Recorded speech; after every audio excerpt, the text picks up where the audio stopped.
Let me tell you why you're here. You're here because you know something. What you know you can't explain, but you feel it. You felt it your entire life, that there's something wrong with the world. You don't know what it is, but it's there, like a splinter in your mind, driving you mad. It is this feeling that has brought you to me.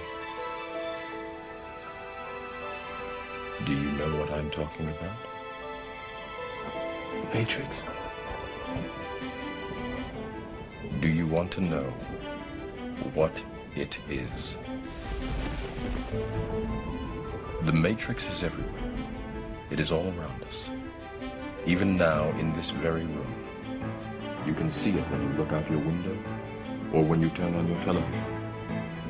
You can feel it when you go to work, when you go to church, when you pay your taxes.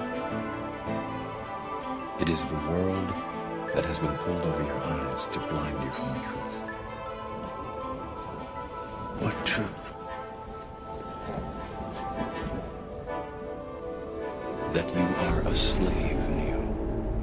Like everyone else, you were born into bondage, born into a prison that you cannot smell or taste or touch. A prison for your mind.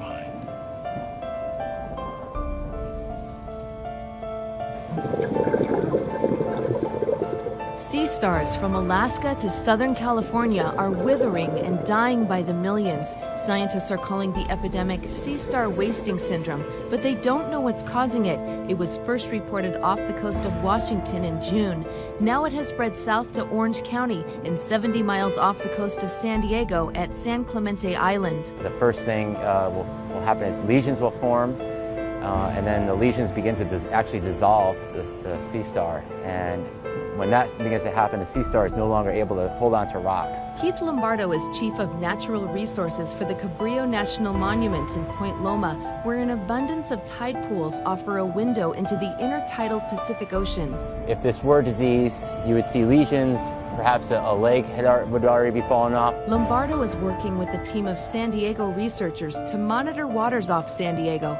So far, there are no confirmed reports of the disease here, but Lombardo says it seems inevitable. The California current runs north to south right along the California coastline, so the water is being moved from north to south as it is, so the disease is probably following that current, which is why it's spreading so rapidly down the coastline.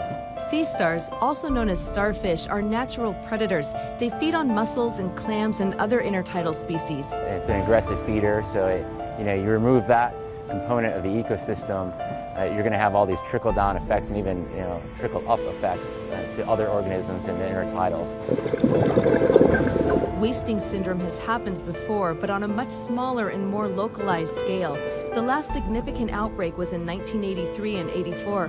Lombardo says it was an El Nino year when the water was warm. Being that it's so vast and extent, and there could be some tie-in to bigger changes like climate change.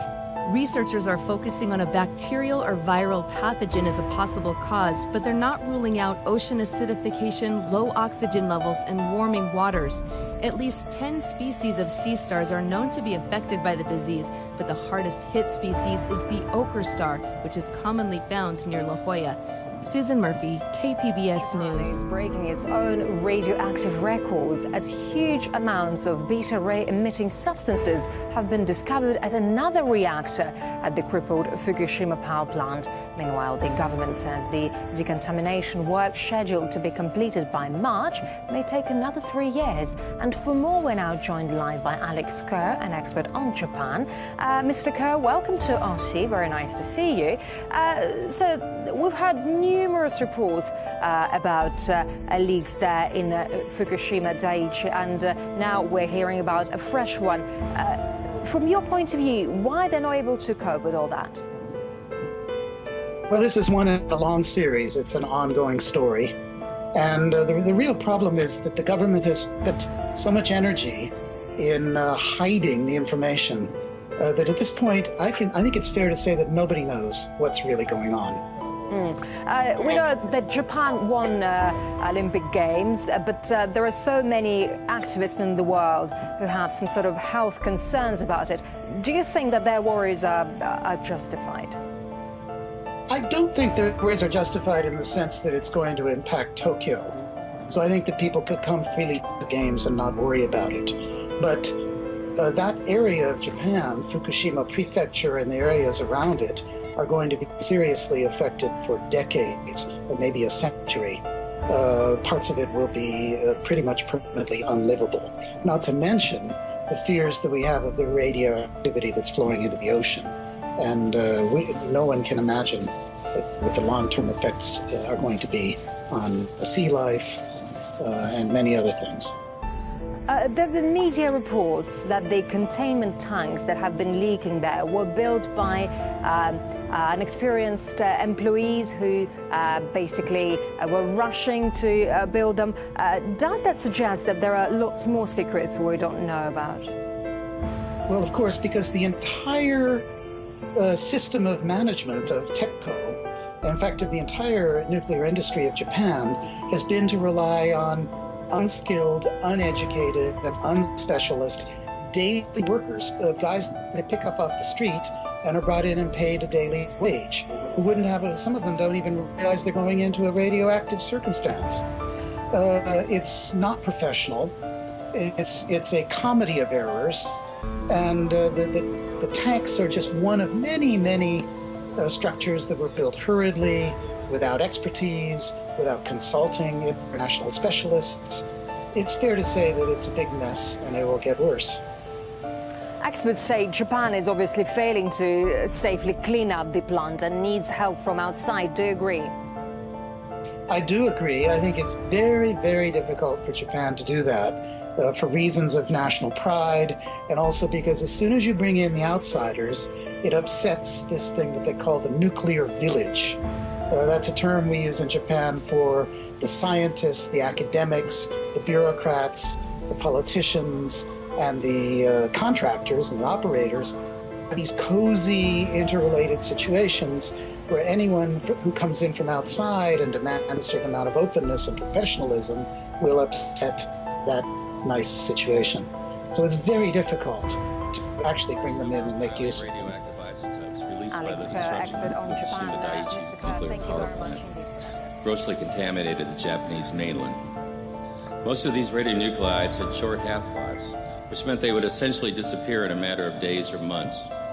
For many of those who were exposed to them, there will be major health consequences. However, there are some radioactive elements that will not rapidly disappear, and it is these long-lived radionuclides that will remain to negatively affect the health of all complex life forms that are exposed to them. Chief among them is cesium-137, which has taken on special significance because it's proven to be the most abundant of the long-lived radionuclides that has remained in the environment following the nuclear disasters of Chernobyl and Fukushima. It has a 30-year radioactive half-life, which is why it persists in the environment. Scientists now believe that it will be 180 to 320 years before the cesium-137 around the destroyed Chernobyl reactor actually disappears from the environment. Cesium is water-soluble and quickly makes its way into soils and waters. It's the same atomic family as potassium, and it mimics it, acting as a macronutrient. It quickly becomes ubiquitous in contaminated ecosystems. It is distributed by the catastrophic accidents of nuclear power plants because large quantities of volatile radioactive cesium build up inside the fuel rods of nuclear reactors. Thus, any accident at a nuclear reactor that causes the fuel rods to rupture, melt, or burn will cause the release of radioactive cesium gas. Long-lived radionuclides, such as cesium-137, are something new to us as a species. They did not exist on Earth in any appreciable quantities during the entire evolution of complex life. Although they are invisible to our senses, they are millions of times more poisonous than most of the common poisons we are familiar with. They cause cancer, leukemia, genetic mutations, birth defects, malformations, and abortions at concentrations almost below human recognition and comprehension. They are lethal at the atomic or molecular level. They emit radiation, invisible forms of matter and energy that we might compare to fire, because radiation burns and destroys human tissue. But unlike the fire of fossil fuels, the nuclear fire that issues forth from radioactive elements cannot be extinguished. It is not a fire that can be scattered or suffocated, because it burns at the atomic level. It comes from the disintegration of single atoms. Thus, radioactivity is a term which indicates how many radioactive atoms are disintegrating in a time period. We measure the intensity of radioactivity by the rate of disintegrations and the energy they produce. 1 becquerel is equal to 1 atomic disintegration per second. 1 curie is defined as that amount of any radioactive material that will decay at a rate of 37 billion disintegrations per second. So 1 curie equals 37 billion becquerels. Sometimes these man-made radionuclides are compared to naturally occurring radionuclides, such as potassium-40, which is always found in bananas and other fruits. However, this is a false comparison, since naturally occurring radioactive elements are very weakly radioactive. In the charts from the labs that are in green up there, the radioactivity is described as a specific activity. Note that potassium-40 has a specific activity of 71 10-millionths of a curie per gram.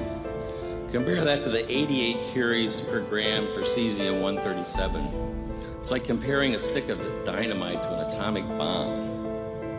Highly radioactive fission products such as cesium-137 and strontium-90 emit 10 to 20 million times more radiation per unit volume than does potassium-40. So which one of these would you rather have in your bananas? It is in fact the amount of cesium-137 deposited per square kilometer of land that defines the degree to which an area is classified as being too radioactive to work or live.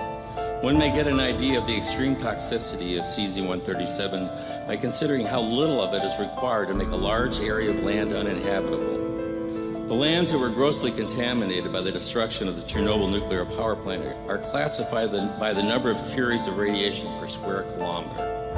For 3,840 square miles of land contaminated with 15 to 40 curies of radiation per square kilometer, these lands are considered strict radiation dose control zones. The 1,100 square mile uninhabitable exclusion zone that surrounds a destroyed Chernobyl reactor has greater than 40 curies of radioactivity per square kilometer. For those more familiar with square miles, that would be 104 curies per square mile. Consider again that 1 gram of cesium-137 has 88 curies of radioactivity. Today is October 17, 2013 on a Thursday. It's 8:09 p.m. Pacific Time. And next, moose die-off is massive and a mystery to scientists. Posted October 17, 2013, Montana. All across the U.S., moose are dying. And scientists yet don't know how to save them. Moose populations across swaths of the U.S. from the west coast to the east coast, from the Rocky Mountains to the Mississippi River, are declining at an unprecedented rate, imperiling fragile ecosystems and putting the moose tourism industry on edge, the New York Times reported. But those scientists have a long list of culprits: disease, climate change, overhunting. It's not clear just what is causing moose to die in droves, and that means that scientists are at the moment unsure how to save America's moose. Once moose made headlines for doing a bit too well in the U.S. As the largest members of the deer family, Cervidae, blooming moose populations meant more accidents on rural mountain roads and more reports of moose attacks against humans. But the news has changed. In New Hampshire, the moose population has dropped from some 7,000 moose to just around 4,600 animals. In Montana, numbers have fallen about 40% since 1995, and in Wyoming, there are just 919 animals left, a quarter of the state's target moose population. In Minnesota, the population in its northeast has been halved since about 2010, and moose have disappeared almost entirely from the northwest. Only Maine has seen an increase in its moose population, with some 75,000 animals living within its borders. Scientists